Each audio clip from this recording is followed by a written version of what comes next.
Time travel took scientists generations to complete, but we had finally created something capable of going forward and backwards through time, and human testing was next. As the very first person to achieve time travel, I was nervous. I waved goodbye to all of my friends, smiled for the cameras, and stepped into the time machine. It was a large gray box covered with wires and gizmos, each taking years to perfect. I set my destination, exactly 100 years forward. And as the door closed and energy surged, I closed my eyes. And when I reopened them, I was in hell. Everything in the future was covered in a fine layer of ash. Burnt bodies and the horrid smell of smoke littered the area. Everybody was dead. Everything was dead. In my terror, I tried to reach for the controls to go straight back home. However, I was horrified to find they too were smoking, burnt up from the force of traveling through the timeline. I was devastated. I had seemingly skipped straight through the apocalypse and landed into a realm where everything was gone, and I had no way to get back, to warn anyone. What could I do? I traversed the area for what felt like weeks. I could barely find any trace of what was once here, other than blackened debris and corpses. I theorized it was from a meteor impact, or maybe a solar flare, but I just couldn't tell. I realized I had to return home, somehow. I had my own part in building the time machine. I could fix it if I tried. I couldn't even remember how much time it took me, how little I slept, how little I ate from the emergency rations I thankfully had the intelligence to bring with me.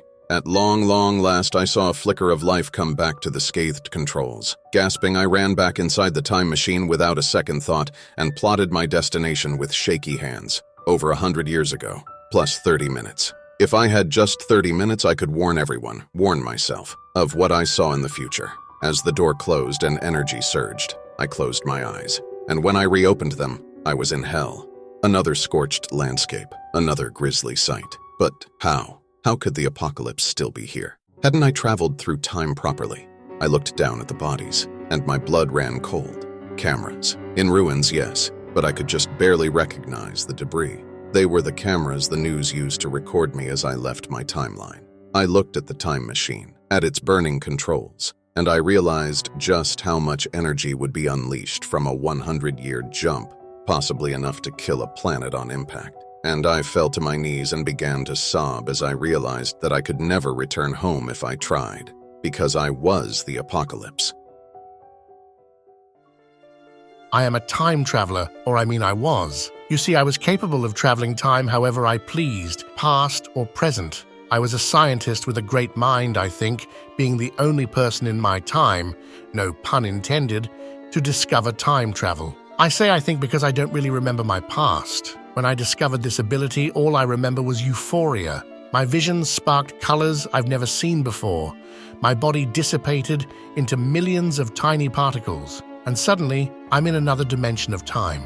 Amazing, right? The thing is, whenever I travel time, through that tunnel that propels all of the particles and atoms that are a part of me, I lose a portion of my memory somewhere in that jumble of hyperspace.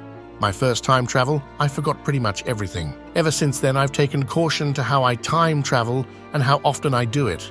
I chose to limit my abilities to inhibit the possibility of forgetting something important. I've forgotten a multitude of things, some smaller than others. Around a year ago, I forgot the color of my hair, only to remember immediately upon seeing my reflection in the mirror. But it could get much worse, as I once forgot to how to breathe, forcing my own body to jump the engine when I passed out to allow myself to breathe on my own. It was my curiosity that screwed me over. On June 18th, 9214, scientists, with the assistance of advanced supercomputers, developed a prototype, an invention capable of previewing possible occurrences of forthcoming events. The minds of this millennium were able to see the freaking future. The display, provided by code and text, made expert computer programmers look like toddlers playing with C++.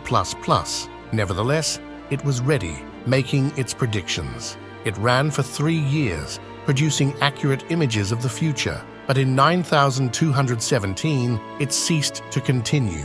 The image of the end date was incoherent, even to the damn supercomputers. Scientists theorized this would be the end of existence, the complete opposite of the Big Bang. Religious wackos marked this as the apocalypse and the end of God himself. I wanted to know better. It provided a date of the year and a hazy image of a dark and decaying Earth just months before the end date. Being a time traveler, I enjoyed having the information no one else had. It made me feel wonderful.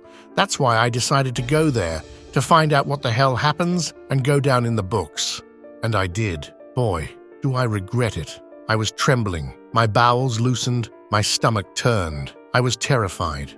Not because the tall man with the inhuman grin on his face was walking towards me. Not because the deafening screams that were in my ears didn't resemble humans. Not because I had just found hell on Earth, but because I forgot how to time travel. I was around 5 when I first discovered this superpower. I looked up at my mom and saw something floating near her head. 39 years. I had no idea what it meant. Then my father came home. 3 years. Next year, it was only 2 years. Then only 1. Then it was 11 months. I started to become scared. It was a countdown. I was afraid he would die when it reached 0, and he did. One morning, he went to work. The countdown said 4 minutes. Half an hour later, we got a call from the police. He died in a car accident. I saw these numbers floating above every person's head I met. It's horrible. I saw how long my friends would live.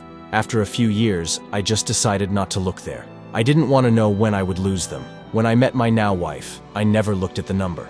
Not even once, and we've been together for 12 years. I was on a business trip in another state with my coworkers when I FaceTimed my wife. I accidentally saw the number above her head. 5 days. "What's wrong?" she asked. "Nothing," I answered. I slowly started panicking.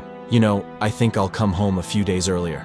I bought a plane ticket immediately after the call ended and left my coworkers there. 5 hours later, I was already on the plane, flying home. "I can save her. I can save her," I repeated in my head. "I won't let her leave the house that day. She'll be safe." I was so stressed, so I wanted to get some food to calm down. But as I looked at the person sitting ahead of me, he had 1 minute floating above his head. Holy shit, he'll probably get a heart attack soon. I looked at the person sitting beside me. 1 minute. Everyone on the plane had 1 minute floating above their heads. What the fuck? Then the plane started to shake. "Dear passengers, it's the pilot," he said through the speakers. "The weather is quite bad here. There's a bit of turbulence, but you don't have to worry. Everything will be all right."